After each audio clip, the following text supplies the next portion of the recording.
My boyfriend and I have been together for 2 years. He's a good heart and is normally rational, but his one issue is that he expects to accompany me in every occasion no matter how big or small. He even went with me to my ex-boyfriend's funeral after days of begging.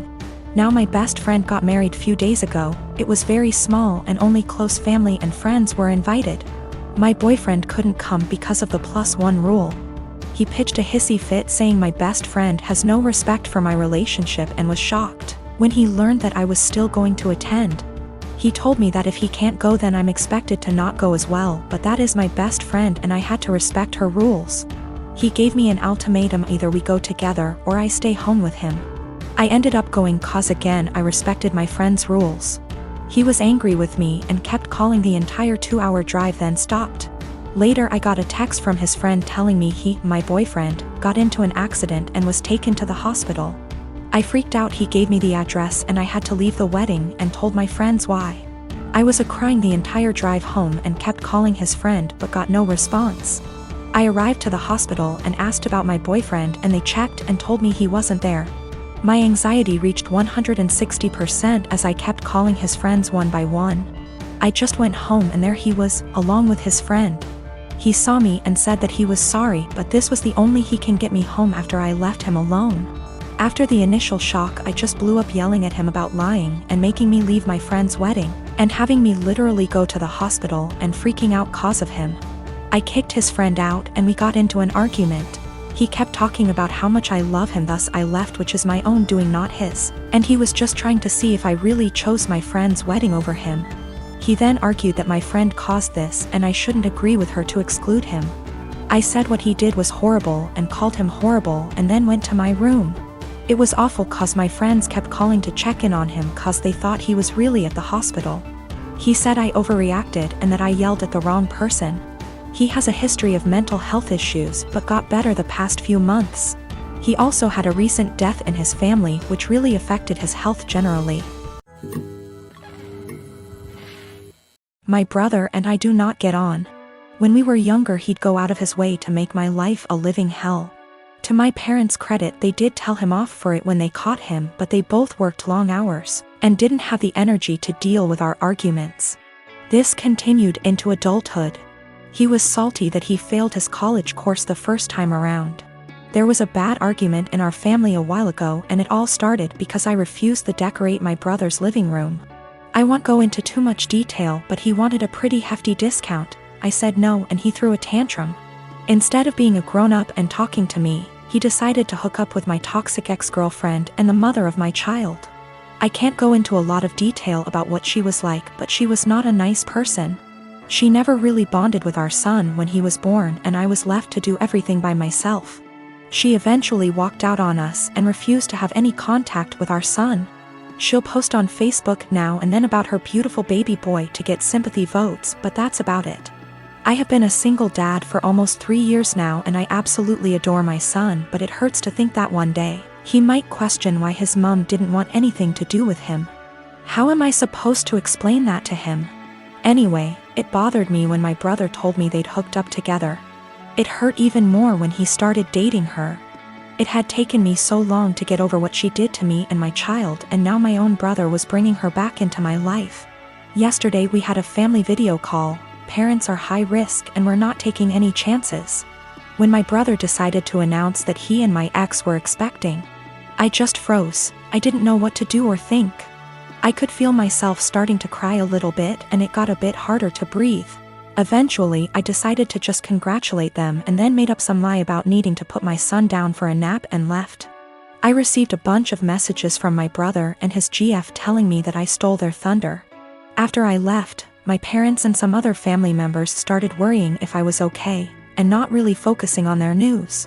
My uncle told me that I should have just been a man and stuck it out instead of making excuses to get out of it. After all, it was expected that our kids would be raised around each other. I feel like maybe I shouldn't have left the call, but at the same time it would have been worse if I'd stayed and had a full-blown panic attack in front of everyone. Some of the family members are split and have argued that I won't be able to avoid my brother and his family forever, but others believe I was in the right to leave that situation. I don't know what to think. My parents aren't happy, but they don't have the energy to deal with all the hassle my brother would cause. They actually cut him off for a little while when he started dating my ex, but he phoned them constantly and, again, can't go into much detail, but he said he'd do something not so good. They keep him at arm's length, but I have told them not to cut contact because of me. If they want to cut contact on their own accord, then that's fine, but I do not want to be the reason that they have to deal with his tantrums. The rest of the family, for the most part, weren't happy about it but accepted it, or pretended to. When they started getting a bit more serious, my uncle, who told me to be a man, thought it was funny. That's just the kind of person he is. Not for my sake, but for the sake of my son. I don't want to put him through all that. My husband doesn't like to go out much. It's not something that I've ever faulted him for or been mad at him about. We've never gotten in fights about it till now, and it's something he told me up front when we had first gotten in the relationship 4 years ago. I'm never going to be the kind of person that likes to go out a lot. I just want to hang out at home. And I of course said that it was fine because that's not a flaw to me, it's just a character trait.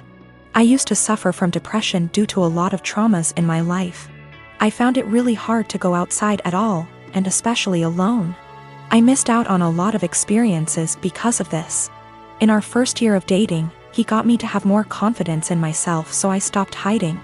I got a therapist and have been on a wonderful little antidepressant. We got married 1 year later and I'm still happier than I have ever been, and I'm incredibly grateful to have him in my life. That hasn't changed one bit. Now, I know that this isn't what he does. I know that he doesn't stay inside because he's depressed, it's because it's in his nature to be a house cat. And like I said, I'm still fine with that. Lately he's not okay with me doing this, though. If I ask him if he wants to see a movie with me and he said no, or the more common, I don't know, maybe, I'll usually ask him 2 more times, and then if he still says no, or maybe I'll go by myself. It's the same with going out to dinner, taking little classes, etc. We had fun with this at first.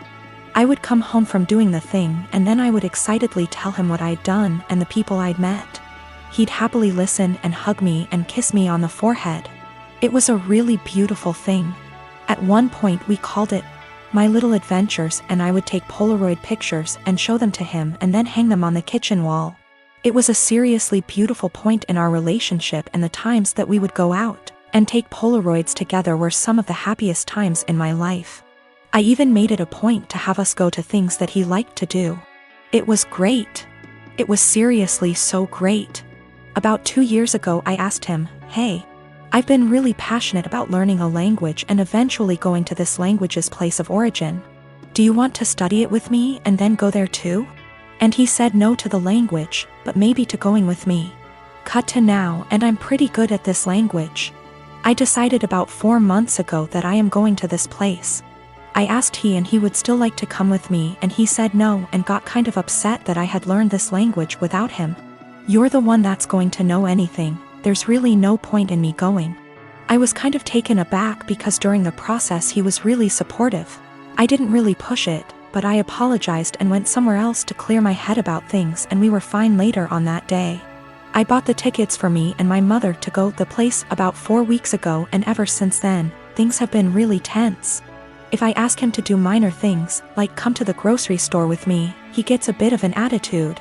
I can tell that he knows this is ridiculous though, because he'll say sorry almost immediately and be sad and quiet the rest of the time. I've tried to talk to him about what's bothering him, but he keeps either saying that it's nothing and he doesn't want to talk about it, or will tell me not to press it and then get mad and leave. I don't know what to do at this point. Our relationship has been so great, but I can feel things being strained. I can feel him kind of slipping away. I don't know what to do. I thought about buying him a ticket to the place anyway and surprising him, because I really would love it if he could go with me, and I know for a fact it's somewhere he's always been interested in. But I also don't want to force him, because I hate forcing people to do things. However, I also don't want to stop having these experiences for myself just because he doesn't want to. I've never faulted him for wanting to be at home, so why is he faulting me for wanting to be outside? I don't know how to talk to him or what to say. If I have to stop doing things, then I guess I will. But I also feel bad for having to stop, but it's not worth getting a divorce over or having things escalate that bad. I just don't know what to do or where to go from here. We had a bit of a long talk. I'm kind of a mix of exhausted, drained, and excited now. He said he feels like he's drowning in my success. I said I would learn a language and I did it. I said I would lose 180 pounds and I did it earlier in our relationship and got the skin surgery.